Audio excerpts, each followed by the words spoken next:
We're gonna start with doing a real simple, one of my favorite. Hey, it's one of those summer things, a Mango Daiquiri. What I'm gonna take is some fresh lime juice inside of the blender. And basically, when you're gonna make one of these, you should like have a simple syrup. We're just gonna stir it. The great thing that I do when I make these mango daiquiris, because these aren't just your regular mango daiquiris, take the mango and freeze it. So we're gonna add a few of those in here, a little Cointreau, and just a little splash of rum. And then beside the frozen mango thing, you put some ice cubes in here, because you're gonna get it really nice and sloshy, you know what I mean? Before you do. Oh, yes. We're there.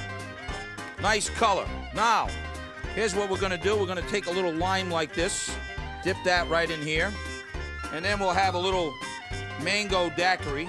Now that works for the party for me. How about you guys, all right? All right.